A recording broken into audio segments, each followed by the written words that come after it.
सब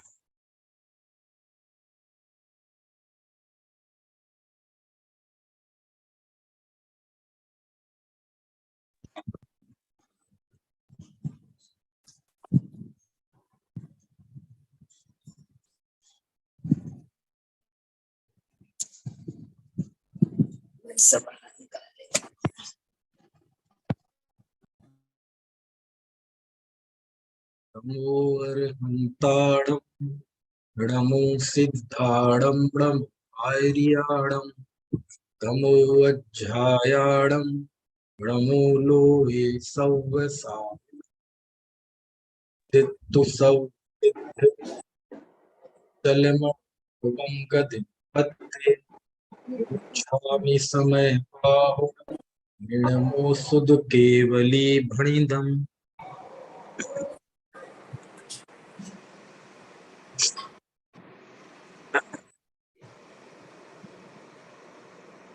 कलिकाल सर्वज्ञ आचार्य कुंद कुंद देव की सर्वश्रेष्ठ आध्यात्मिक रचना समय पाहुण, अपर नाम समय सार। इस समय सार की 186वीं गाथा कल हम पढ़ रहे थे संवर अधिकार की।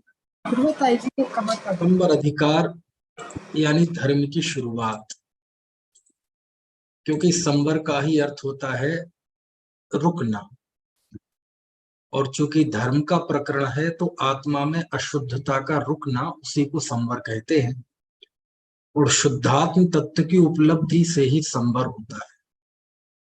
कैसे होता है वही 186वीं गाथा में कल हमने जाना था। शुद्धम तु वियाणंतो, एक बार गाथा पढ़ते हैं सब मिलकर। शुद्धम तु वियाणंतो शुद्धम चेवप्पयं लहदि जीवो जानन्तो दुअशुद्धम अशुद्धमेवप्पयं लहदि। जो आत्मा को शुद्ध जानता है उसे शुद्धात्मा की प्राप्ति होती है, और जो आत्मा को अशुद्ध जानता है उसे अशुद्ध आत्मा की प्राप्ति होती है। ऐसा आचार्य का वचन है। यानी संसार में दोनों ही तरह की स्थितियां देखी जाती हैं। अशुद्धात्मा की भी प्राप्ति लोग करते हैं और शुद्धात्मा की भी प्राप्ति करते हैं। लेकिन आचार्य ने जो समय सार में संकल्प लिया है वो शुद्धात्मा दिखाने का संकल्प लिया है, और वो तो चाहते हैं जगत शुद्धात्मा की उपलब्धि करे। यद्यपि अशुद्धात्मा की उपलब्धि करने वाले भी हैं, लेकिन उसके लिए कोई अलग से प्रयत्न नहीं करना पड़ता। अनादि काल से जो हमारी पर्याय मुहता के संस्कार हैं, अनादि काल से जो पर्याय बुद्धि है, बहिरात्मापन की संस्कार है, तो वो तो जीव बिना सिखाए ही, बिना किसी के उपदेश के ही, वो तो अपने आप ही अपने आप को अशुद्ध जानता है ना। तो आचार्य का तो उद्देश्य ये है, संदेश ये है, उपदेश ये है, वो तो यही चाहते हैं कि सभी जीव शुद्धात्मा की अनुभूति करें, सबको शुद्धात्मा की प्राप्ति हो। क्यों? क्योंकि आत्मा स्वभावतः शुद्ध है। कोई प्रश्न कर सकता है कि जो शुद्ध जानता है उसे शुद्धात्मा मिलता है, जो अशुद्ध जानता है उसे अशुद्धात्मा मिलता है, तो आत्मा कैसा है? बोले आत्मा तो स्वभावतः शुद्ध है, लेकिन अज्ञानी उस स्वभाव को नहीं जानता, नहीं मानता, और उसे वह अनादिकाल से अशुद्धि अनुभव में आ रहा है ना। तो ये सकारात्मक सोच कैसी होनी चाहिए? सकारात्मक सोच यही तो बताती है कि जो है, जो अच्छा है उसे देखें, और जो बुरा है उसे नजरअंदाज करें। जो कुछ मिला उसे देखें, जो नहीं मिला उसको दिमाग में से निकाल के फेंक दे। अच्छा देखना, प्राप्य देखना, यही तो सकारात्मक सोच है। तो लोक में तो सकारात्मक सोच एक दृष्टिकोण मात्र है केवल, है ना। जब हम कहते हैं कि अच्छा देखो, तो इसका मतलब यह है कि हमारे साथ कुछ बुरा भी हुआ है, समझ में आए ना। तो बुरे को नजरअंदाज करके अच्छे को देखो। लेकिन यहाँ वहां जो अच्छा है वो भी एक परिस्थिति है, लेकिन यहाँ तो जो कुछ अच्छा है आत्मा की शुद्धता, बुद्धता, ये तो सार्वभौमिक सार्वकालिक सत्य है, ये कोई परिस्थितिगत सत्य नहीं है। समझ में आया? क्योंकि धर्म के क्षेत्र में, अध्यात्म के क्षेत्र में जो कुछ है सब 100% है। आमतौर पे हम लोग में जब कहते हैं सकारात्मक नकारात्मक, तो बढ़िया बढ़िया दृष्टांत आ जाते हैं कि जैसे एक गिलास है, वह उसमें आधा गिलास दूध है, तो बोले वो आधा गिलास भरा भी है और आधा गिलास खाली भी है। लेकिन एक व्यक्ति अरे यार आधा खाली है आधा खाली है, ऐसा सोच सोच के वो दुखी होता है। हो सकता है वो जब पीना शुरू करे तो आधा गिलास भी नहीं पी पाए, क्योंकि गिलास बड़ा है और उस पहले ही पेट भर जाए, आधे में भी थोड़ा बच जाए। लेकिन वो आधा खाली देखता है तो उसके चक्कर में वो दुखी रहता है। यदि वो आधा खाली ना देखे और आधा भरा है ये देखे और पिए, तो उसमें ही वो तृप्त हो जाए। एक व्यक्ति दूसरा सोचता है अरे देखो आधा गिलास है, आधा गिलास दूध है, तो वो खुश होता है। तो चूंकि गिलास एक ही है, लेकिन वह आधा खाली है और आधा भरा, तो लोग का जो नकारात्मक और सकारात्मक है वो तो दुनिया में 50-50 दिखाई देता है। समझ में आया ना? लेकिन बावजूद इसके धर्म के क्षेत्र में कुछ भी 50-50 नहीं है। धर्म के क्षेत्र में आधा भरा हुआ और आधा खाली नहीं है, ये तो केवल दृष्टि को समझाने के लिए उदाहरण दिए जाते हैं। आत्मा शुद्ध है तो 100% शुद्ध है। यदि आत्मा अशुद्धने से अशुद्ध है तो 100% अशुद्ध है। समझ में आया ना? ज्ञानी स्वभाव से अपने आप को 100% शुद्ध मानता है, और पर्याय में अशुद्धता है तो उसको भी वो स्वीकार करता है। लेकिन पर्याय में अशुद्धता होते हुए भी स्वभाव अशुद्ध नहीं होता। अशुद्धता होते हुए भी आत्मा स्वाभाविक तौर पे शुद्ध है। स्वाभाविक तौर पे शुद्ध है मतलब ये जो अशुद्धता हुई है ये तो जी पर के साथ जुड़ता है तो हो जाती है। लेकिन यदि पर के साथ ना जुड़े तो स्वाभाविक तौर पे आत्मा शुद्ध है। जिस समय अशुद्धता रूप परिणमन हो रहा है उस समय भी स्वभावतः शुद्ध है ना? जैसे अग्नि हवा के संयोग से तिरछी बह रही है, विभाव रूप परिणमन कर रही है, उस दशा में भी वह स्वभावतः उसका नेचर ऊपर की ओर गमन कर रहा है। समझ में आया? तो जैन धर्म में सब कुछ 100% है। यदि आत्मा अशुद्ध है तो 100% अशुद्ध है, आत्मा शुद्ध है तो 100% शुद्ध है। लेकिन अज्ञानी को जो स्वभाव की शुद्धता है उसकी चर्चा ना आज तक सुनी, ना परिचय किया, ना अनुभव किया, तो वह उस अशुद्धता को ही आत्मा का सर्वस्व मानता है और वह अशुद्ध आत्मा को पीता है। और जब अशुद्ध आत्मा को पीता है तो उसे दुख मिलता है, क्लेश मिलता है। क्यों? क्योंकि उसने क्लेश को ही अपना नेचर मान लिया, दुख को ही अपना नेचर मान लिया, है ना? जैसे कोई दुखी है, पराधीन है, कीड़े मकोड़ों की जिंदगी जी रहा है, भूखा रहता है, मुश्किल से खाना मिलता है, जूठन मिलती है ना? जो जूठन के वो ढेर होते हैं उनमें से छांट छांट के वो खा लेता है।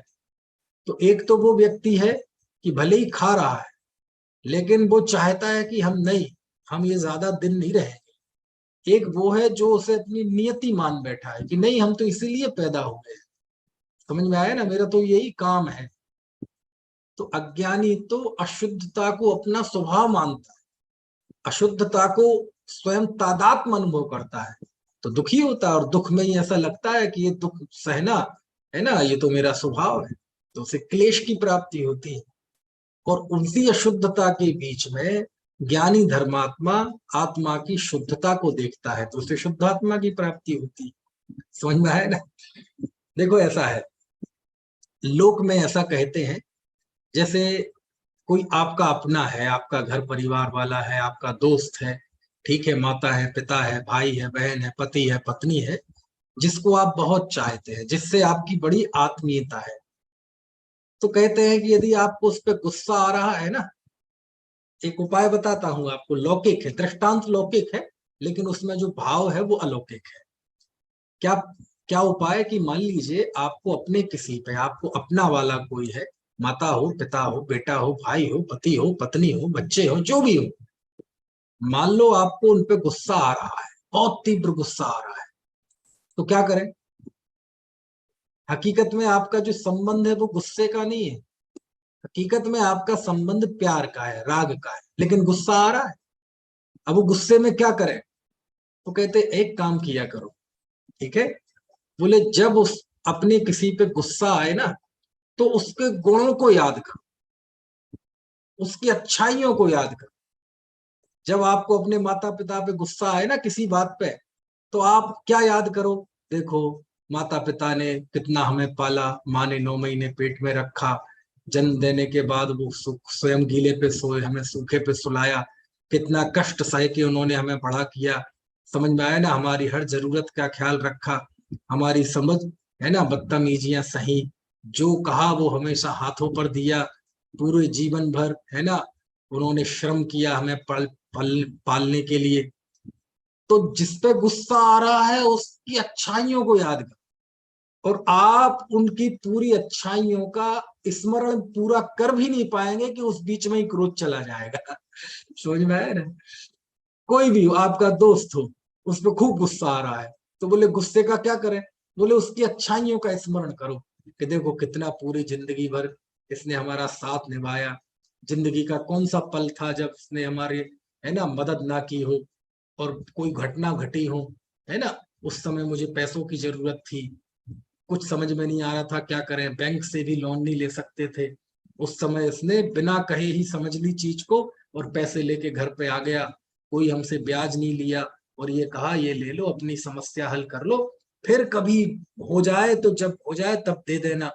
ऐसी जब उसकी अच्छाइयों को याद करोगे, तो 100 अच्छाइयां होगी तो 5-10 याद करोगे, उसके बीच में क्रोध चला जाएगा। कुछ बात समझ में आ रही है कि नहीं? तो जिस पे क्रोध आता हो, जिस पे भी क्रोध आए, उसकी अच्छाइयों को याद करोगे तो अपने आप क्रोध चला जाएगा, है ना?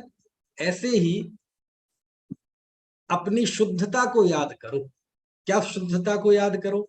कि देखो, अनादि काल पहले अनंत काल में निगोद में रहा, निगोद में होते हुए भी एक श्वास में 18 बार जन्म हुआ, एक श्वास में 18 बार मरण हुआ, लेकिन उसके बावजूद भी मैं अशुद्ध नहीं हुआ, मैं शुद्ध ही रहा। समझ में आया? निगोद अवस्था का व्यय हो गया, मैं 2 इंद्रिय, 3 इंद्रिय, 4 इंद्रिय में आ गया, तब भी भगवान आत्मा अरूप ही रहा, शुद्ध रहा। समझ में आया? ऐसे कितने ही परिवर्तन हुए, चारों गतियों में गया, तब भी मैं अरूप ही रहा, तब भी मेरा नाश नहीं हुआ। एक श्वास 18, एक श्वास में 18 बार जन्म मरण करने के बावजूद भी मैं बना रहा। पंच परावर्तन में अनंतों बार जन्म लिया, अनंतों बार मरण हुआ, तब भी मेरा अस्तित्व बना रहा, तब भी मेरा ज्ञातापना, मेरा दृष्टापना, मेरा अरूपीपना, मेरे अनंत गुण, अनंत शक्तियां बने रहे। देखो कैसा कैसा अद्भुत तत्व है। समझ में आया ना? तो जैसे लोक में जिस पे क्रोध आ रहा हो, उसके गुणों को याद करते ही एक क्षणिक क्रोध पता नहीं कहाँ चला जाता है, और फिर कहते अरे यार छोड़ो यार, तुम तो हम पे बहुत गुस्सा हो रहा, अरे छोड़ो यार। अच्छा, हमें तो फोन पे कह रहे थे एक बार तू मिल, तुझे अरे छोड़ो यार, वो सब कह दिया, तुम तो मेरे दोस्त हो यार, तुमने मेरा तो जीवन, है ना? तो ऐसे ही दोनों ही चीजें दिख जाएंगी। अपने आप को अशुद्ध देखना हो तो अशुद्धता भी दिख जाएगी, और शुद्धता देखना हो तो इतनी गहरी शुद्धता है, आत्मा के स्वरूप का, आत्मा के विभुत्व का, आत्मा की शुद्धता का इतना लंबा इतिहास है, इतना लंबा इतिहास है, कि उसका स्मरण करोगे तो ऐसा लगेगा कि मैं तो दुनिया का, है ना, सबसे सुखी प्राणी हूं। देखो तो अनंतों बार जन्म मरण होने के बावजूद में मेरा अस्तित्व बना रहा, मेरा वस्तुत्व बना रहा, मेरी प्रभुता कम नहीं हुई, मेरा आनंद कम नहीं हुआ, मेरे अनंत गुणों में से एक भी गुण कम नहीं हुआ, ना मैं बड़ा हुआ ना मैं छोटा हुआ। इतने परमाणुओं को ग्रहण किया और छोड़ा, लेकिन तब भी मैं स्पर्श रस गंध वर्णमान नहीं हुआ, अरूपी ही रहा। इतना ज्ञान में उघाड़ आया, कभी ज्ञान इतना कम रह जाता है कि अक्षर के अनंत में भाग रह जाता है, कभी ज्ञान इतना हो गया कि मैं नरक में गया तो कुबधि ज्ञानी हो गया, देवगति में गया तो वहां बधि ज्ञानी हुआ। इसके बावजूद भी कम हुआ ज्ञान, ज्यादा हुआ, लेकिन मेरा ज्ञान स्वभाव नष्ट नहीं हुआ। समझ में आया ना? तो इसी परिस्थिति में अपने स्वभाव का विचार करेंगे तो ऐसा लगेगा यार मैं तो कितना बढ़िया ध्रुव स्थायी तत्व हूं, सब कुछ हुआ लेकिन मैं झुका क्यों रहा। समझ में है ना। तो जब भी विकार दिखें तो विकार मत देखें, क्या देखें, अपनी अच्छाइयां देखें। तो ऐसा लगेगा अरे यार ये विकार, ये क्षणिक मनुष्य पर्याय, ये क्षणिक क्रोध का भाव, ये क्या है, ये तो कुछ भी नहीं है। ऐसे एक से एक क्रूरता के परिणाम हुए, तब भी मैं ज्ञाता रहा, आज भी ज्ञाता हूं। समझे, यही तो भेद विज्ञान है। भेद विज्ञान मतलब कोई बहुत ऐसी चीज करना हो कि जिसके लिए बहुत पहाड़ों पे जाना पड़ेगा, कोई बहुत पसीना बहाना पड़ेगा, है ना, ऐसा नहीं है। भेद विज्ञान मतलब अपने स्वभाव की अनुभूति कि ये मैं हूं। समझ में आया। और देखो आप, स्वभावता कोई अशुद्ध हुआ ही नहीं कभी। समझ में आया ना। इसलिए आचार्य कहते हैं कि जो स्वयं को शुद्ध देखता है उसे शुद्धात्मा की अनुभूति होती है, जो अशुद्ध देखता है उसे अशुद्धात्मा की अनुभूति होती है। जैसा देखना चाहो वैसा मिल जाएगा, लेकिन अशुद्धता तो तुम अनादिकाल से देखते आ रहे हो ना। और जब अशुद्धता को देखते आ रहे हो लेकिन दुख का अंत तो नहीं आया ना, हमेशा दुखी ही रहे ना, क्लेशवान ही रहे ना, जीवन में एक पल को भी सुख नहीं आया ना, तो अनंत काल तुम अपने मन की करते रहे। आचार्य कहते हैं अब इस पर्याय में एक क्षण के लिए मेरी मान लो। क्या मान लो, क्या मान लो कि बस एक पल के लिए विचार कर लो, अहम एक को खलु शुद्ध हो, मैं वास्तव में शुद्ध हूं एक, है ना। तो भले ही आचार्य दो ऑप्शन बता रहे हैं लेकिन ये दो ऑप्शन नहीं है, ये दो स्थिति बता रहे हैं। एक अज्ञानी की अनुभूति, एक ज्ञानी की अनुभूति। दोनों की अनुभूति बताने के बावजूद भी आचार्य उपदेश किसका देते हैं, ये कि अपने आप को शुद्धात्मा देखो। समझ में आया। ऐसी है, बहुत अच्छी गाथा है? ठीक है, थोड़ा आगे बढ़े। चलो अब आगे बढ़ते हैं। आज हमें ये संवर अधिकार पूरा करना है और कल से हम निर्जर अधिकार पढ़ेंगे। तो ये तीन तीन गाथाओं के दो समूह है, इनको पढ़ते हैं कि अब जो शुद्धात्मा की प्राप्ति करता है उसका ही उपदेश है। आप कैसे कहते हैं कि उसका उपदेश है, तो अब देखो ये हम तीन गाथाएं पढ़ते हैं। गाथा 187, गाथा 188, गाथा 179, 89, 187, 188, 189। ठीक है, देखो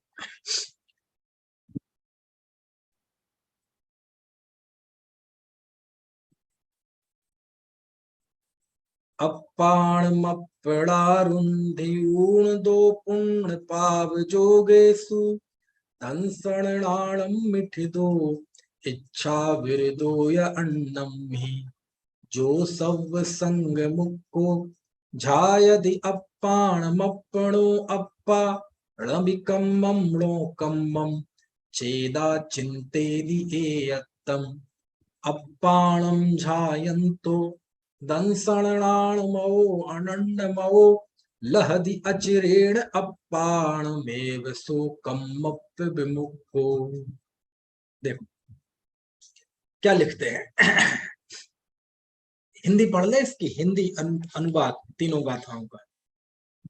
पुण्य एवं पाप से निज आत्मा को रोक कर अन्य आशा से विरत हो ज्ञान दर्शन में रहे विरहित कर्म नो कर्म से निज आत्मा के तत्व को निज आत्मा को स्वयं ध्यावे सर्व संग विमुक्त हो ज्ञान दर्शन में निजातम को सदा जो ध्यावते अत्यल्प काल स्वकाल में वे सर्व कर्म विमुक्त हो। देखो जरा अर्थ देखते हैं। अप्पाणम अप्पणा रंधियूड़ दो पुण्य पाव जोगेसु। क्या मतलब हुआ कि अप्पाणम, अप्पाणम अप्पणा, आत्मा को आत्मा के द्वारा, अप्पाणम आत्मा को अपड़ा, आत्मा के द्वारा, यानी स्वयं को स्वयं के द्वारा। रंधिऊड़ रोक कर, किससे रोक कर?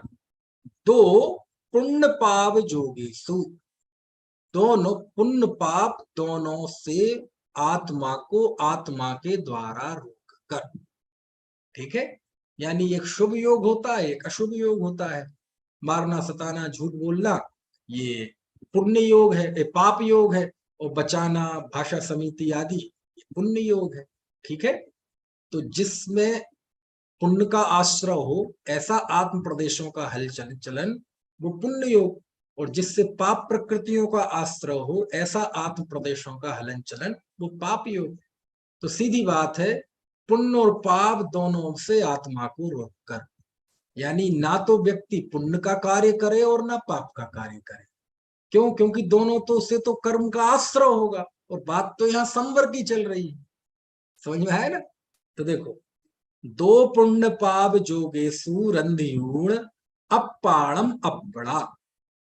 पुण्य पाप दोनों योग से आत्मा को आत्मा के द्वारा रोक कर, रंधियूण मतलब रोक कर, दंसण लाणम मिठ दो। दंसण और ऋणाण में मतलब दर्शन और ज्ञान में स्थित, इच्छा विरदोय अन्नम ही, और अन्न किसी की इच्छा से विरत। ठीक है, अब ये तीनों गाथा का समूह क्यों है? क्योंकि ये पूरा एक लंबा वाक्य है जिसमें एक ऐसा जीव बताया जा रहा है कि वह कैसे पुण्य पाप से रोककर वह मोक्ष प्राप्त करता है। तो पूरा एक वाक्य है। तो 187 गाथा का अर्थ देखिए एक एक शब्द का। अपाणम अपड़ा, आत्मा को आत्मा के द्वारा, रंधियूण रोक कर, दो पुण्य पाप जोगेसु, दो पुण्य और पाप योग से, यानी दो पुण्य पाप योग से आत्मा को रोककर क्या करता है? दंसणाणम भी, दर्शन और ज्ञान में, हिदो मतलब स्थित, इच्छा विरदोया और इच्छा से रहित, कोई इच्छा नहीं है, इच्छा से विरत, अन्नम भी मतलब अन्न पदार्थों की, तो अन्न पदार्थों की इच्छा से विरत, जो, ठीक है, 188वीं गाथा, जो सब संग मुक्को, सभी सर्व संग, संग मतलब परिग्रह, यानी अंतरंग बहिरंग दोनों ही परिग्रह, दोनों ही परिग्रहों से जो मुक्त हो, और जो अप्पा, तीसरी लाइन में 188 गाथा की ऊपर की लाइन में अप्पा शब्द है ना, वो पहला शब्द है जो। तो जो अप्पा, जो आत्मा सब संग मुक्को, सभी परिग्रहों से मुक्त है, छायदि ध्यान करता है, ध्याता है, अपाणम अपणो, आत्मा के द्वारा आत्मा को ध्याता है। ठीक है, एक ही व्यक्ति की बात चल रही है अभी, जो अप्पा। ठीक है, ये जो अप्पा ऊपर की गाथा में भी मिला लो तो क्या अर्थ हो जाएगा?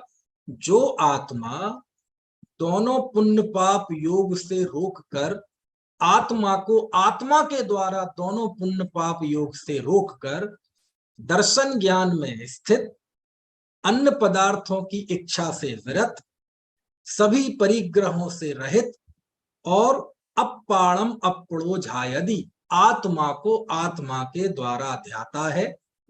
ठीक है, ऐसा वह रवि कम्मम णो कम्मम, कर्म और नो कर्म को नहीं ध्याता। किसको ध्याता है?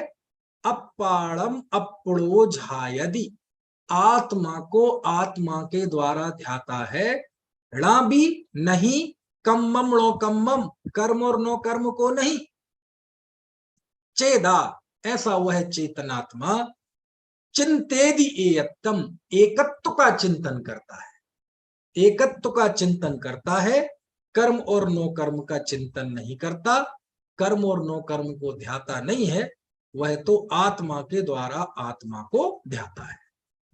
ठीक है, दोनों गाथाओं के शब्दों का अर्थ समझ गए। अब वही बात आगे और जोड़ते हैं तीसरी गाथा में। अपाणम झायंतो, आत्मा को ध्याता हुआ, दंसणाण मवो दर्शन ज्ञानमयी अनन्नमयो अन्न अन्नमय न होता हुआ, यानी शरीर आदि मय नहीं होता हुआ तो उसको बोलते अनन्नमयो, अन्न अन्न नहीं होता हुआ, दंसणाणमयो दर्शन ज्ञानमयी अपाणम झायंतो आत्मा का ध्याता हुआ जीव। अब देखो, लहदी प्राप्त करता है, अचिरेण, एक होता है ना चिरकाल, और चिरकाल का उल्टा क्या होता है? चिरकाल मतलब बहुत लंबा समय, और अचिर मतलब लंबा समय नहीं, जल्दी। चिर का उल्टा अचिर।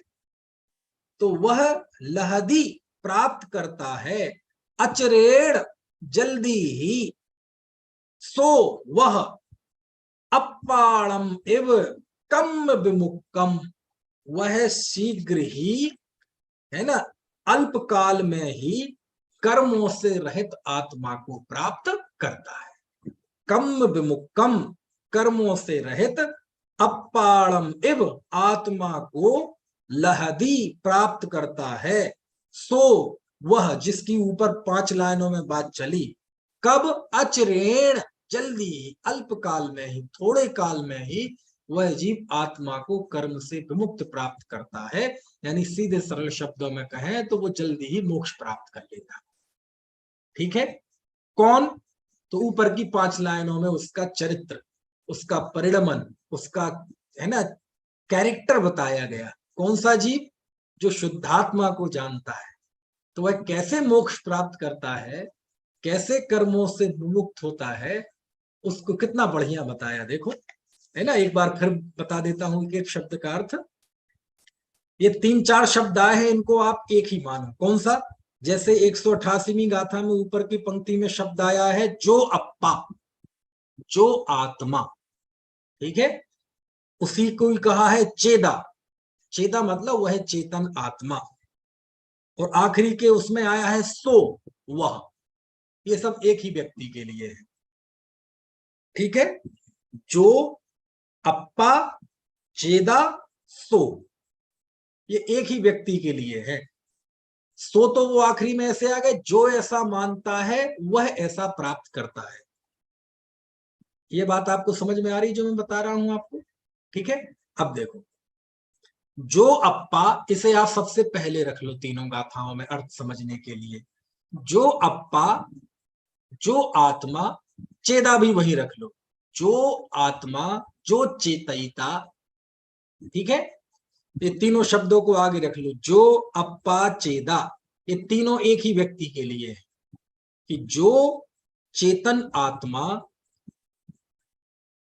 अपाणम अपड़ा दो पुण्य पाप जोगेसु रंदेऊड़, जो आत्मा दोनों पुण्य पाप से आत्मा को आत्मा के द्वारा रोककर दंसणाणम मीठ दो, दर्शन ज्ञान में स्थित, अन्नम्य इच्छा विरदो, अन्य पदार्थों की इच्छा से विरत होकर, सब संग मुक्त को, जो समस्त परिग्रह से रहित, अपाणम अपड़ो झायदि, आत्मा को आत्मा के द्वारा ध्याता है, चिंतेदि एयत्तम, अपने एकत्व का चिंतन करता है, रमिकम्मम नो कम्मम, कर्म और नो कर्म का चिंतन नहीं करता, दंसणाणमो दर्शन ज्ञानमयी अनन्नमो, अनन्य होता हुआ, अन्य अन्य ना होता हुआ, अपाणम झायंतो, ऐसा आत्मा को ध्याने वाला, सो वह लहदी प्राप्त करता है, अचरेण जल्दी ही, अपाणम आत्मा को, कैसा? कम विमुक्तम, कर्मों से रहित। समझ में आ गया? गाथा का समझ में आ गया? बिल्कुल सरल है। ठीक है? तो सीधी सी बात है, यदि तीनों गाथाओं के सब विशेषणों को एक साथ मिला दिया जाए तो सीधी बात यह है कि जो पुण्य पाप, वो छेड़ाला में है ना, जिन पुण्य पाप नहीं कीना, आत्म अनुभव चित दीना। याद है ये पंक्ति छेड़ाला की? बस वही बात है, जो पुण्य पाप दोनों से रोककर आत्मा आत्मा का ध्यान करता है, सर्व परिग्रहों से रहित होकर वह जीव मोक्ष को प्राप्त करता है। अब चूंकि बात यहाँ है ना सभी परिग्रहों से रहित की आ गई, तो लाजमी है मोक्ष की बात है, तो यह ऐसे शुद्धोपयोग की बात है जो मुनि जीवन में होता है, क्योंकि मोक्ष तो मुनियों को होता है, गृहस्थ को तो होता नहीं है। तो इस शुद्धोपयोग की बात है, उस ध्यान की बात है जिस ध्यान का फल मोक्ष। समझ में आया ना? क्योंकि जब मोक्ष की बात आएगी तो स्वाभाविक तौर पे वहां मुनि का आचरण मुख्य हो जाता है, वहां फिर गृहस्थ मुख्य नहीं रहता। ठीक है? जब मिथ्या दृष्टि के सामने खड़ा किया जाता है तो गृहस्थ को खड़ा कर देते हैं, सम्यक दृष्टि को। लेकिन बात जब मुक्ति की होती है तो वहां अपने आप ही स्वभावता ही वहां मुनि की मुख्यता हो जाती है, क्योंकि यहाँ लिखा ना सब संग मुक्त को, जो समस्त परिग्रहों से रहित हो। तो समस्त परिग्रहों से रहित कौन होता है? गृहस्थ होता है क्या? नहीं होता, मुनि होते हैं। और ऐसा ध्यान जिसका फल मोक्ष हो, वह ध्यान तो मुनि के होता है, इसलिए यहाँ मुनि के शुद्धोपयोग की मुख्यता है। ठीक है? चलो एक बार मैं इसका सरल हिंदी पढ़ देता हूं तो वो अर्थ एकदम स्पष्ट हो जाएगा।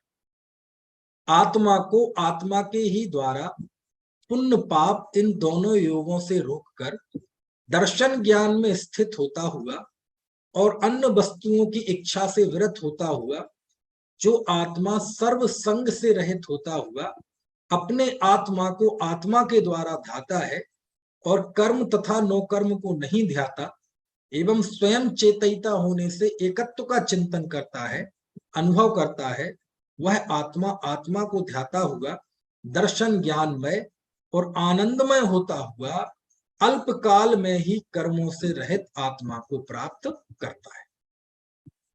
ठीक है? ऐसा समझ में आ गया? चलिए, इसमें किसी को कुछ पूछना हो तो बताइए, नहीं तो फिर आगे चलते हैं। आगे की जो 3 गाथाओं का समूह है वो पढ़ते हैं और ये अधिकार पूरा हो जाएगा, है ना?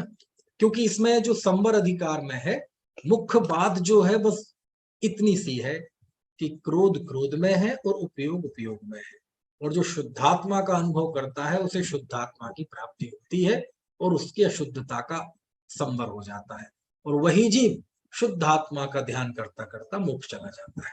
बस एक लाइन में ही ये पूरे इस संवर अधिकार का सार है।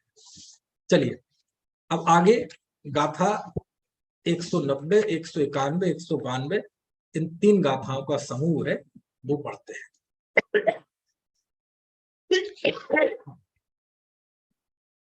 अब किस क्रम से वह जीव मोक्ष जाता है उसके लिए ते सिंहे दूभणिदा अज्जपसाणानि सब्दरिसिंहं मिच्छत्तम अन्नाणम अविरय भावो यजो गोया हेदु अभावेणियमा जाय दीणानिस आसवणिर्वोः आसौ भावेण विना जायदि कम्मस्सवीणिरोः कम्मस्सा भावेण णोकं माणं पिजाय दृढिर्वोः णोकं मणिरोहेण या संसारणिरोहणं होदि। देखो गाथा हिंदी पढ़ लेते हैं इसकी।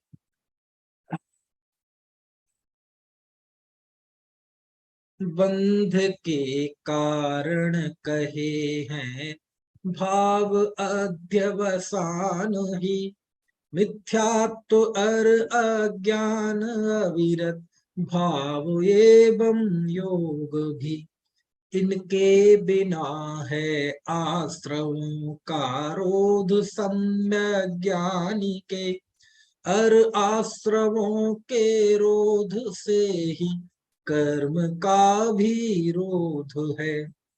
कर्म के अवरोध से नो कर्म का अवरोध हो, नो कर्म के अवरोध से संसार का अवरोध। चलो देखो इसका अर्थ देखते हैं। आचार्य कहते हैं ते सिम, ते सिम मतलब उनके, उनके मतलब संवर की बात चल रही थी, तो संवर से विपरीत क्या है, आश्रव भाव। तो जो मोह राग द्वेष आदि आश्रव भाव है, उनके हेतु, उनके हेतु भणिदा कहे गए हैं। कौन कहे गए हैं, अज्जवसाणाणी, जो अध्यवसान है वो ही उन आश्रवों के कारण कहे गए हैं। किनके द्वारा, सबदर्शी ही, सर्वदर्शियों के द्वारा, मतलब सर्वज्ञ के द्वारा, जिनेन्द्र देव के द्वारा, सब जो देखते हैं उनके द्वारा। तो सर्वज्ञों के द्वारा, अब वो सर्वज्ञ जुबान पे चढ़ा हुआ है, यहाँ तो सबको देखने वाले कह रहे हैं, तो यहाँ देखने का भी अर्थ जान नहीं है, समझ में आया ना, क्यों, ठीक है। तो सर्वदर्शियों के द्वारा अथवा सर्वज्ञों के द्वारा अथवा जिनेन्द्र देव के द्वारा उन आश्रव भाव के हेतुभूत अध्यवसान कहे गए हैं। और वो अध्यवसान कौन कौन से हैं, मिच्छत्तम मतलब मिथ्यात्व, अंडानम यानी अज्ञान, अविरय भावो अविरत है ना, अविरत भाव, और जो गोया और योग। तो ये चार प्रकार के अध्यवसान ही आश्रव के कारण है। आश्रव के कारण कहो, संसार के कारण कहो, बंध के कारण कहो, दुनिया में जो भी अमंगल है, जो भी अनिष्ट है, उसके कारण चार हैं। कौन कौन से, विच्छत्तम, अंडानम, अविरय भाव और जोग। मिथ्यात्व, अज्ञान, अविरति और योग, ये चार हैं, ये ही संसार के कारण है। हेतु अभावे, हेतु के अभाव में, अब जब ये चार हेतु हैं ही नहीं, मिथ्यात्व, अज्ञान, अविरमण और योग, जब ये होंगे ही नहीं, तो हेतु अभावे, हेतु के अभाव में, ऋयमा नियम से, ऋणिस्त ज्ञानी के आसौड़ रोधो, आसौड़ रोहो जायदि। जब हेतु का अभाव है तो नियम से ज्ञानी के आश्रयों का निरोध होता है, क्योंकि जब कारण ही नहीं है तो कार्य ही नहीं होगा, है ना।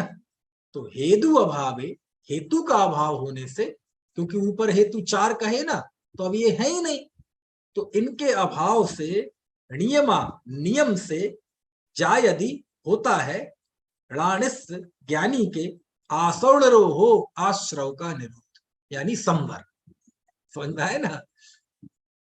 और आसव भावेण बिना, और आश्रव भाव के बिना, जायदि होता है, कर्मस्य विनिरोह, कर्म का भी निरोध होता है, ठीक है। तो हेतु के अभाव से आश्रव का निरोध होता है, मतलब आश्रव का रुकना हो जाता है, और आश्रव के बिना कर्म का आना भी रुक जाता है।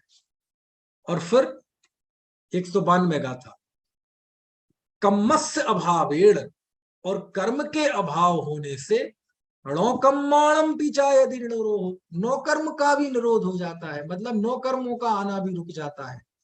और णोकम निरोहेण, और नौ कर्म के निरोध से संसार निरोहणम होदी, संसार का भी निरोध हो जाता है।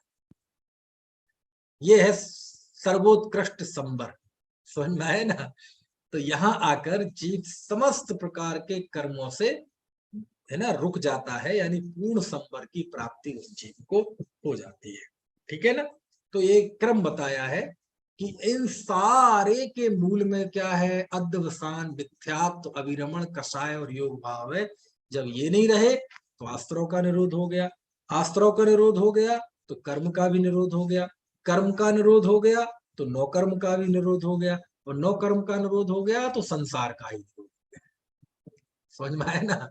क्योंकि कर्म आते हैं तो कर्म आने पे फिर नौ कर्म आते हैं, फिर नौ कर्म होने पे फिर सारा संसार खड़ा हो जाता है, समझ में आया ना।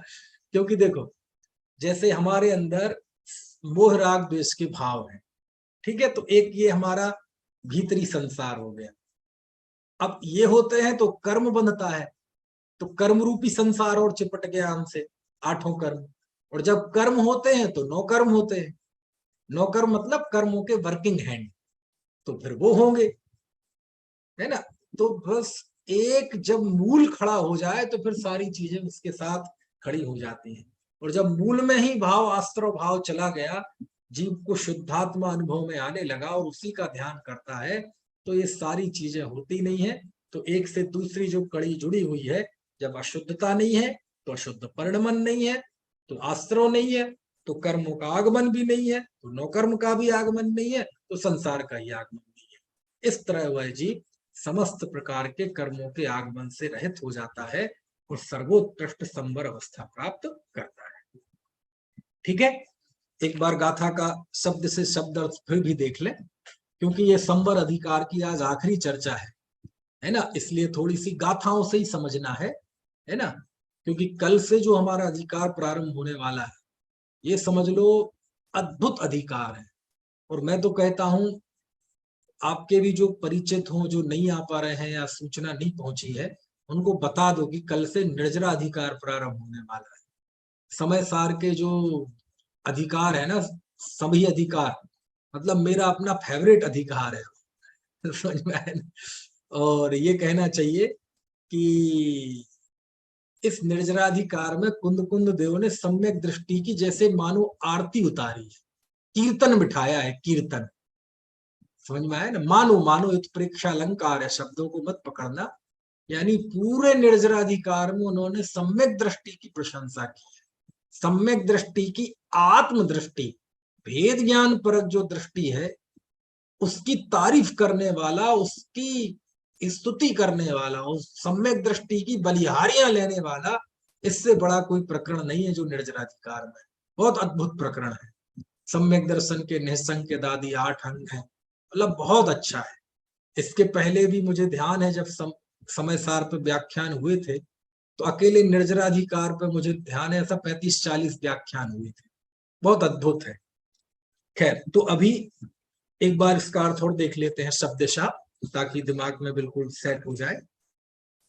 तेसिम, तेसिम मतलब उनके, उनके यानी आश्रव मोह राग द्वेषादि भावों के हेतु भणिदा, उनके हेतु कहे गए हैं कौन? अज्जबसाणाणी, अद्वसान, किसके द्वारा कहे गए हैं? सब्बदर्शी, सर्वदर्शियों के द्वारा। वो कौन है अद्वसान आदि भाव? विच्छत्तम, अन्नाणम, अविरय भाव या जो मिथ्यात्व, अज्ञान, अविरति भाव और योग। ठीक है। हेतु अभावे, इन हेतुओं के अभाव से, नियमा, नियम से, राणिस्य आसव निरोध हो जाए, यदि ज्ञानी के आश्रयों का निरोध होता है। और आसव अभावेण बिना, है ना, आसव भाव के बिना कम्मस्त भी निरोध हो जाए, कर्म का भी निरोध हो जाता है। और कम्मस्त अभावेण, और कर्म के अभाव से णोकम्मम पी जाए दे हो, नौकर्म का भी निरोध हो जाता है। और नौकर्म के निरोध से णोकम्म ऋणोहेण, नौकर्म के निरोध से संसार निरोहणम होदी, संसार का भी निरोध हो जाता है। तो क्या करें? तो आचार्य कहते शुद्धात्मा को जानो इनके मूल में क्या है? बोले शुद्धात्मा को जानो, उसी को मानो, उसी में जम जाओ, उसी में रम जाओ। ये ही एक मोक्षार्थी जीव के लिए करने योग्य कार्य है। ठीक है, एक बार हिंदी सरल अर्थ पढ़ देते हैं इन तीनों गाथाओं का।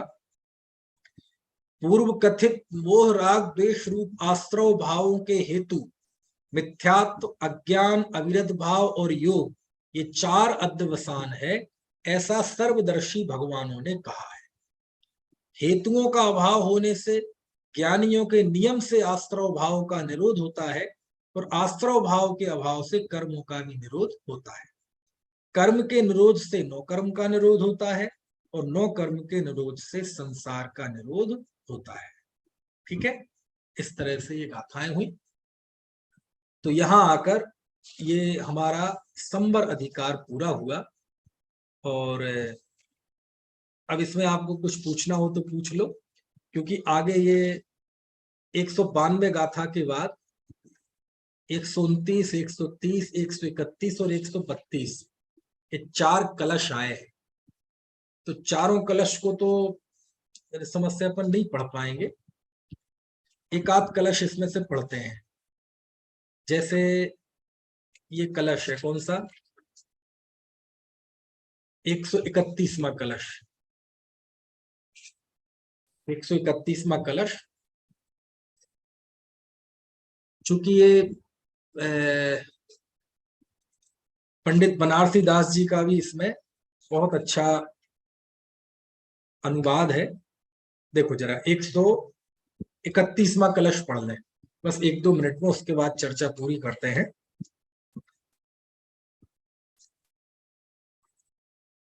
भेद विज्ञानता सिद्धा, सिद्धा ये किल केचन, अस्यैवाभावतो बद्धा, बद्धा ये किल केचन। देखो क्या अर्थ है इसका। ये केचन किल सिद्धा, जो कोई भी सिद्ध हुए हैं, मतलब भूतकाल में। जे केचन किल सिद्धा, वास्तव में जो भी सिद्ध हुए हैं, भेद विज्ञानता सिद्धा, वे सब भेद विज्ञान से सिद्ध हुए हैं। समझ में आया? ये केचन किल सिद्धा, भेद विज्ञानता सिद्धा, जितने भी आज तक सिद्ध हुए हैं वो सब भेद विज्ञान से हुए। और ये केचन किल बद्धा, जो जीव वास्तव में बंधे हुए हैं, अस्य एव अभावातो बद्धा, इस भेद विज्ञान के अभाव के कारण ही बंधे हुए। समझ में आया ना? क्या अर्थ हुआ कि भाई ये जब शुरुआत हुई थी इस अधिकार की, तो इस शुरुआत के अधिकार, शुरुआत की पंक्ति में अमृतचंद स्वामी ने क्या कहा था, अब भेद विज्ञान का अभिनंदन करते हैं। यानी ये अधिकार भेद विज्ञान के अभिनंदन का अधिकार है। यानी संवर के नाम पर आचार्य ने भेद विज्ञान की बात की है, और अमृतचंद आचार्य ने तो कमाल कर दिया। वो क्या कह रहे हैं, जो भी सिद्ध आज तक हुए हैं वो सब भेद विज्ञान से हुए हैं, और जो नहीं हुए हैं, जो बंधे हुए हैं, वो एकमात्र भेद विज्ञान के अभाव से बंधे हुए हैं। समझ में आया ना? अनुवाद देखो कितना बढ़िया है। अब तक जो भी हुए सिद्ध या आगे होंगे, महिमा जानो एकमात्र सब भेद ज्ञान की, और जीव जो भटक रहे बेभव सागर में, भेद ज्ञान के ही अभाव से भटक रहे हैं। छड़ाला में जाओ तो इसके लिए क्या लिखा है बताओ। जे पूरब स्यो गए, जाहि अरु आगे जय हैं, सो सब महिमा ज्ञान तणी मुनिनाथ कहे। कि जो पूर्व में मोक्ष गए हैं, वर्तमान में जा रहे हो, भविष्य में जाएंगे, वो सब ज्ञान की महिमा है, ऐसा मुनिनाथों ने कहा है। तो ज्ञान मतलब सम्यक ज्ञान कहो, और यहाँ की भाषा में कहो तो वह भेद ज्ञान कहो। समझ है ना? है ठीक है। चलो अब आगे के कलश है, वो सब में लगभग यही बात है, लेकिन मुख्य तो यही था। बहुत प्रसिद्ध है ये कलश, यानी काफी बोला जाता है। कभी प्रवचनकारों के व्याख्यान सुनेंगे आप तो उसमें इस कलश का उल्लेख आता है, जिसमें ये बताया है, जो आज तक भगवान बने सिद्ध हुए वो भेद ज्ञान से बने हैं, और जो नहीं बने हैं वो भेद ज्ञान के अभाव से है। समझ में आया?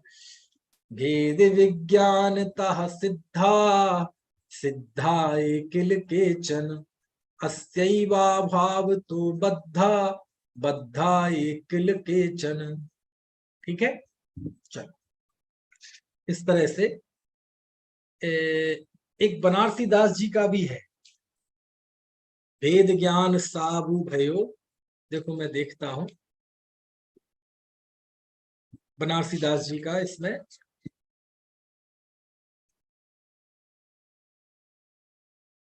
हाँ हाँ देखो, भेद ज्ञान साबु भयो, समरस निर्मल नीर, धोबी अंतर आत्मा, धोवे निज गुण चीर। धोबी, सम्यक दृष्टि को धोबी कहा है। कौन है धोबी? धोबी अंतर आत्मा।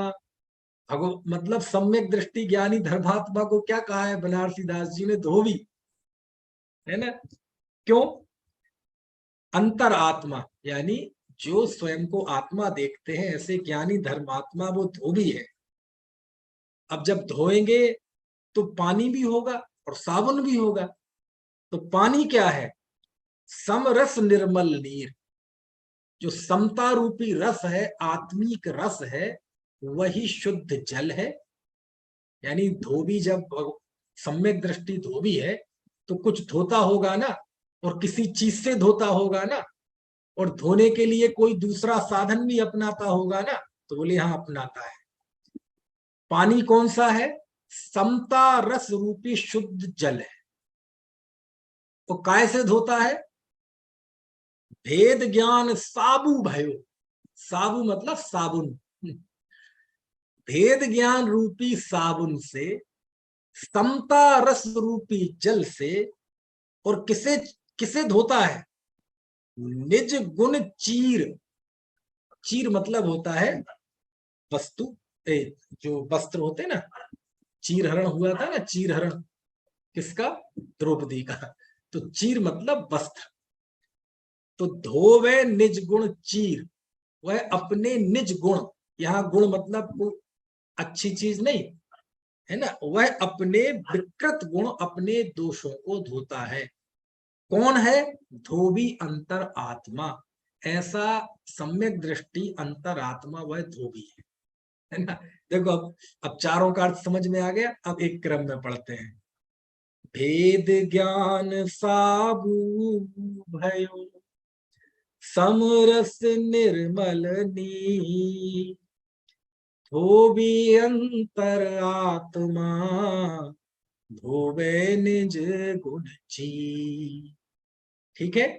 भेद ज्ञान रूपी साबुन से, समता रस, भेद ज्ञान रूपी साबुन के द्वारा समरस निर्मल लीन, समता रस रूपी निर्मल जल से धोबी अंतर आत्मा, यह सम्यक दृष्टि धोबी आत्मा, धोवे निज गुण चीर, अपने विकार को धोता है, विकार रूपी वस्त्रों को धोता है।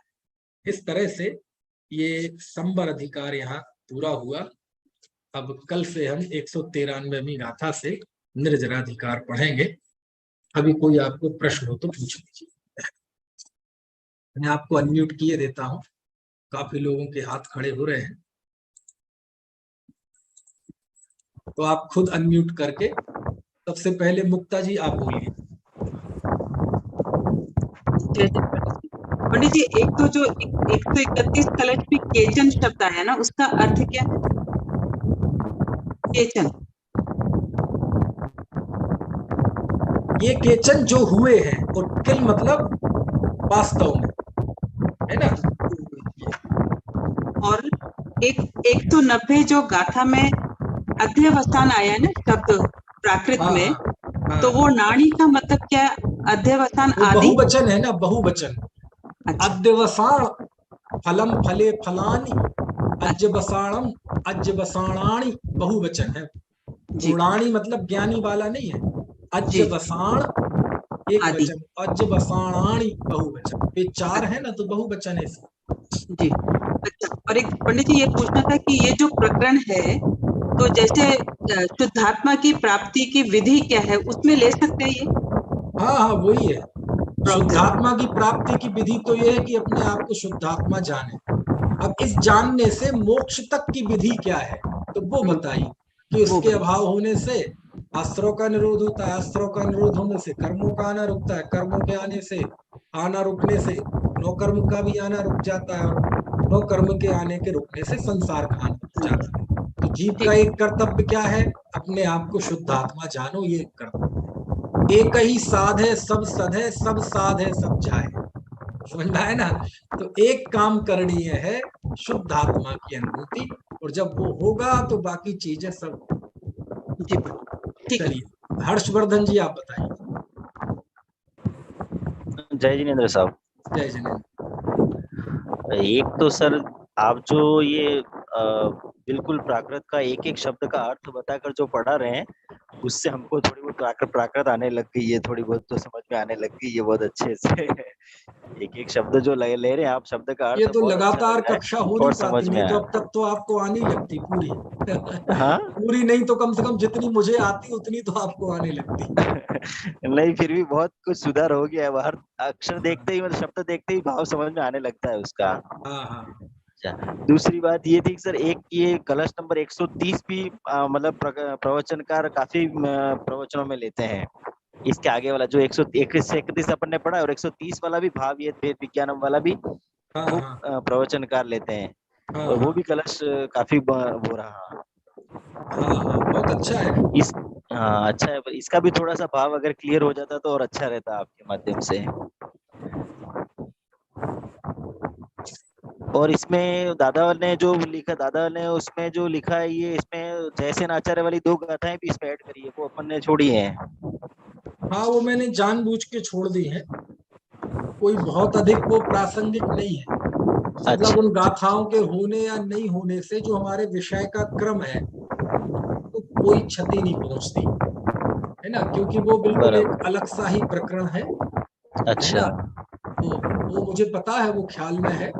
और हम्म। उसी के संदर्भ में इस अनुशीलन में दादा ने तो जो रहस्यपूर्ण चिट्ठी है, उस रहस्यपूर्ण चिट्ठी को भी काफी यहाँ लिया है। वो अच्छा। सब मेरे जहन में है, लेकिन प्रकृत विषय में कोई उससे ना सपोर्ट मिलता है, ना मतलब कोई उससे फायदा नहीं है, कोई इसलिए। विशेष बात नहीं है मतलब। हाँ नहीं, बात तो बहुत विशेष है, बात अच्छा। सामान्य नहीं है उसमें जो कही गई है, लेकिन अच्छा। प्रकृत विषय से उसका कोई ऐसा संबंध नहीं है, इसलिए उसको अच्छा। हम नहीं लेते हैं, है ना। ठीक है, ठीक है, ठीक है, ठीक बात ठीक तो है साहब, उसमें भी बहुत धन्यवाद। अद्भुत बताई गई है ना। क्योंकि उसमें इस तरह की बात है कि पंचम काल में जो है वो कोई भगवान हाथ में, समोषण में भी भगवान हाथ में तो आत्मा दिखाते नहीं है ना। तो वो भी आगम से अनुमान से आत्मा जानते हैं, ऐसा आत्मा का ज्ञान प्रत्यक्ष होता है या परोक्ष, उस संबंध में वो गाथा है। तो प्रकृत विषय से उससे कोई मतलब फायदा नहीं है ना। मतलब यदि हम उसको लेंगे भी तो वो फिर एक प्रवचन में समझ में भी नहीं आएगा, 2-3 अच्छा। प्रवचन लगेंगे उसको समझाने में। रहस्यपूर्ण चिट्ठी का भी मुझे उद्धरण लेना पड़ेगा, प्रत्यक्ष परोक्ष की भी कंडीशन समझानी पड़ेगी, और ज्ञानियों का आत्मा अनुभव आगम प्रमाण है, अनुभव प्रमाण है, ये बताना पड़ेगा। बहुत सारी है उसमें चीजें, तो फिर तो इसलिए ले वो मैं फिर तो जानबूझ के उसको छोड़ रहा नहीं, हूँ। फिर तो पढ़ाओ सर आप, ऐसा नहीं है, फिर तो नहीं पढ़ाओ नहीं हमको सर नहीं वो। नहीं नहीं, ये तो मुझे ही एक निर्धारित करने दो एक कौन सा प्रवचन में विषय हो लेना जाएगा, नहीं एक लेना। प्रवचन में हो जाएगा, पर पढ़ाओ सर आप। ऐसे मत छोड़ो। मतलब वो बहुत ऐसी, उसमें सीधी बात ये समझ लो आप, एक प्रवचन क्या, मैं 2 मिनट में बता दे रहा हूँ कि क्योंकि हम सबको परोक्ष ज्ञान है, प्रत्यक्ष ज्ञान तो किनको है, केवल ज्ञानी को। तो आत्मा का ज्ञान स्पष्ट प्रत्यक्ष ज्ञान किसे होता है, केवल ज्ञानी को होता है, क्योंकि मति श्रुत ज्ञान अपने आप में ही परोक्ष ज्ञान है। तो आत्मा का ज्ञान तो उसके असंख्यात प्रदेश आदि तो केवल ज्ञानी जानते हैं, लेकिन सम्यक दृष्टि ज्ञानी को आत्मा आगम प्रमाण होता है, वो आगम से जानता है कि आत्मा में असंख्यात प्रदेश है, अनंत गुण है, अनंत शक्तियां हैं, ये सब। लेकिन उसके बीच में जो उसे अनुभव होता है, आनंद आता है, वो आनंद प्रत्यक्ष होता है, और वो ही जीव का उद्देश्य है। जीव को आत्मा नहीं चाहिए, जीव को सुख चाहिए, समझ में आया ना। और चूंकि वो सुख की अनुभूति इसी ज्ञान के द्वारा हो जाती है, तो आत्मा भले ही आगम प्रमाण रहे, अनुमान प्रमाण रहे, लेकिन उसका जो सुख का अनुभव है वो प्रत्यक्ष होता है। अनुभव प्रत्यक्ष ही होता है, चाहे सुख का हो चाहे दुख का। बस इतना ही जानो अभी आप। सुनीता जी आप ठीक बताएं। ठीक, धन्यवाद। भाई साहब जी जय जैन। भाई साहब जी ये तो 181, 82, 83 गाथा में पीछे आया था कि उपयोग में उपयोग है, क्रोध आदि में उपयोग नहीं, क्रोध क्रोध में है। तो इसी प्रकार से 8 कर्मों में और 9 कर्मों में भी उपयोग नहीं। तो इसका मतलब जो कर्म में क्या है, कर्म में द्रव्य, कर्म में खाली कर्म आएंगे, द्रव्य कर्म 9 कर्म भी आएंगे। 181 गाथा।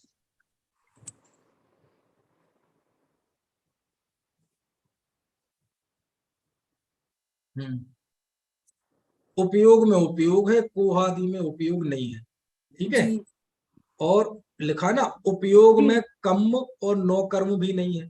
नहीं है। हाँ तो है ना? ये पूछना चाह रही थी कि इसमें कर्म में क्या आएगा, कर्म में कर्म आएंगे या कर्म में कर्म, नो कर्म और द्रव्य कर्म ये सभी आ जाएंगे, खाली कर्म ही आएगा यहाँ? कर्म कहते ही 8 कर्म आते हैं, कर्म मतलब 8 कर्म। 8 कर्म। हाँ, और उसके अलावा बाकी 9 कर्म। तो जब हमने कहा कर्म में कर्म है तो फिर वहां सब आ जाएंगे। लेकिन जब कर्म और नो कर्म दोनों अलग अलग ले रहे हैं तो कर्म में कर्म है, नो कर्म में नो कर्म है, और ज्ञान में ज्ञान है, उपयोग में उपयोग है। नहीं, जैसे यदि पूछे जैसे हम यदि हमसे कोई पूछे कि कर्म में क्या है, तो हम उसमें क्या कहेंगे? कर्म में कर्म है। कर्म में कर्म ही तो है, और क्या है भाई। मूल इतना याद रखना है कि उपयोग में उपयोग है, जी, ये उपयोग है। में ना कर्म है ना क्रोध आदि है। सारी चीजों को आत्म केंद्रित होके जानना जी है ना। आत्म केंद्रित होके सारी चीजों को जानना है। हमें कर्म और नो कर्म से कोई मतलब नहीं है। कर्म और नो कर्म का जिक्र तो हम इसलिए करना पड़ता है क्योंकि कर्म और नो कर्म के साथ जीव का अनादि से संबंध है। अनादि संबंधे च सत्वार सूत्र का सूत्र है, तन उपजत अपनी उपज जान, तन नसत आपको नासमान। तो उसके साथ हमारा बड़ा घनिष्ठ निमित्त नैमित्तिक संबंध है, इसलिए हमें कर्म और नो कर्म का नाम लेना पड़ता है। नहीं तो कोई नाम लेवे क्यों। तो आत्म केंद्रित होकर हमें सारी चीजों को जानना है। और जब हमने निर्णय कर लिया कि उपयोग में उपयोग है, ये है केंद्र में, तो बाकी चीजें कर्म में कर्म है, नो कर्म में नो कर्म है, दरवाजे में दरवाजा है, लाइट में लाइट है, पंखे में पंखा है, मोबाइल में मोबाइल है। समझ में आया ना? आत्म केंद्रित होके सारे संसार को जानना है, यही है ना जानने की कला है। आज हमारे बोरा जी,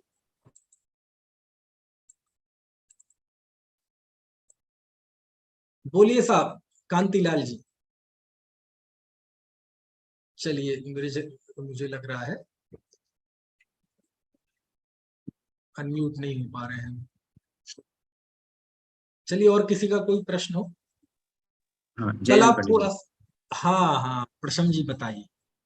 हाँ, ये मतलब हम मिथ्यात्व, अवृत्ति, प्रमाद, कषाय और योग जैसे तत्वार सूत्र में आता है शायद, राइट।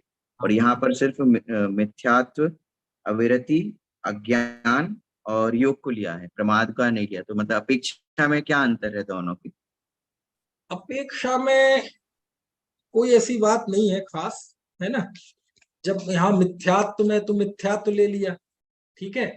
अविरति में अविरत भाव आ गया, योग में योग भाव आ गया, है ना। तो अज्ञान से यहाँ ले लेना, अज्ञान एक तरह से कषाय की ही स्थिति है। सिद्धांतता देखा जाए तो ज्ञान न बंध का कारण है, ज्ञान न मुक्ति का कारण है ना। जैसे दर्शन मोह से 16 प्रकृति बनती है, अनंतानुबंधी से 25 प्रकृतियां बनती हैं। यानी मिथ्या दर्शन से भी कर्म बंध होता है, मिथ्या चारित्र से भी कर्म बंध होता है। लेकिन कोई पूछे मिथ्या ज्ञान से कितनी कर्म प्रकृतियों का बंधन होता है, तो मिथ्या ज्ञान से तो कोई भी कर्म प्रकृति का बंधन नहीं होता। क्यों? क्योंकि ज्ञान को सम्यक और मिथ्या ये आरोप तो श्रद्धा की तरफ से आता है। श्रद्धा सही है तो वो ज्ञान सम्यक ज्ञान है, श्रद्धा उल्टी है तो वो ज्ञान मिथ्या ज्ञान है। तो ज्ञान स्वतः कोई बंधन और मुक्ति का कारण नहीं है ना। लेकिन वो ही ज्ञान जब मिथ्यात्व साधित होता है तो उसी अज्ञान को संसार का कारण कहते हैं। अब चूंकि यहाँ मिथ्यात्व को अलग से ले लिया तो कषाय सहित वाला ज्ञान वो यहाँ ले लेना, है ना। ऐसा है। प्रमाद जब भी कहा अज्ञान में जाए ही आता ज्ञान है। मुक्ति का कारण है, तो जैसे कहा आत्मज्ञान मुक्ति का कारण है, तो ज्ञान जहां हो तो वहां श्रद्धा चारित्र तीनों जानना। मैं आत्मा हूं ऐसी श्रद्धा, ऐसा ज्ञान और ऐसा परिणाम है, वो मुक्ति का कारण है। लेकिन चूंकि उसका नेतृत्व ज्ञान कर रहा है इसलिए कहते ज्ञान ही मुक्ति का कारण है।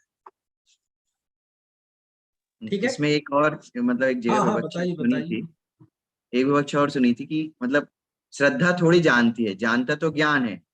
हाँ हाँ तो ठीक है, वो ज्ञान भी ठीक है। विपरीत जानता है, इसलिए वो बंद का कारण है। वैसे वो तो सब अपेक्षाएं हैं, चूंकि सारा जो श्रम निर्णय सब ज्ञान करता है ना। जी। वही बात है, सारी मेहनत संसद में होती है, राज्यसभा के सदन में चर्चा होगी किसी बिल पे, लोकसभा में होगी, कानून विदों से होगी, वर्षों वर्षों चर्चा होगी, कैबिनेट में जाएगी, है ना, सब जाएगी। लेकिन जब तक राष्ट्रपति के साइन उसमें ना हो, मुहर ना लगे, तब तक वो कुछ नहीं है। तो राष्ट्रपति की मुहर अच्छा, लगते ही तो वो श्रद्धा मतलब अमूल्य हो गया। तो ऐसे ही है, सारी उठापटक ज्ञान में होती है, लेकिन वह ज्ञान तब तक कार्यकारी नहीं है जब तक श्रद्धा की मुहर उस पर नहीं लग जाती। इसलिए श्रद्धा को पूज्य कहा। समझ में आया? जब प्रश्न आया, तत्वार्थ सूत्र का पहला सूत्र है सम्यक दर्शन ज्ञान चारित्राणी मोक्ष मार्गा, तो आप प्रश्न किया कि आपको ज्ञान पहले लेना था, दर्शन बाद में लेना था, क्योंकि ज्ञान में कम अक्षर है, दर्शन में ज्यादा अक्षर है। और व्याकरण के नियम के अनुसार जिसमें कम अक्षर हो उसे पहले, जिसमें ज्यादा अक्षर हो उसे बाद में। तो ज्ञान पहले लेना था ना, आपने दर्शन पहले ले दिया।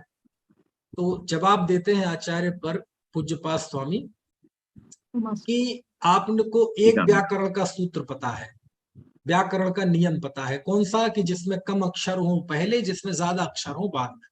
बोले इससे बड़ा एक और नियम है, और जब बड़ा अधिकारी होता है तो पहले वाला बड़ा छोटा अधिकारी हो जाता है, जब उससे बड़ा अधिकारी आ जाए तो इससे बड़ा नियम क्या है? बोले इससे बड़ा नियम है कि जो पूज्य होता है वो पहले रखा जाता है। तो दर्शन और ज्ञान में दर्शन पूज्य है, इसलिए उसे पहले रखते हैं। तो फिर प्रश्न किया आचार्य ने कि दर्शन पूज्य कैसे है, श्रद्धा पूज्य कैसे हो गई, सारा काम तो ज्ञान करता है। तो उन्होंने कहा दर्शन के द्वारा ही ज्ञान में व्यपदेश होता है। मतलब ज्ञान कितना ही कुछ कर ले, जब तक श्रद्धा उसे स्वीकार नहीं करेगी तब तक वह ज्ञान सम्यक नहीं होता। सील तो राष्ट्रपति लगाएगा, समझ में, भले ही वो रबड़ स्टैंप है, लेकिन जब उसके पास कानून आ जाए और वो साइन ना करे तब पता चलता है उसकी क्या ताकत है। समझ में आया ना? तो ऐसा जवाब दिया कि चूंकि श्रद्धा के द्वारा ही ज्ञान में सम्यकपना आता है, इसलिए उसे पहले लिया, इसलिए वह पूज्य है। शब्द विवक्षा है, कहाँ कैसी विवक्षा है ना।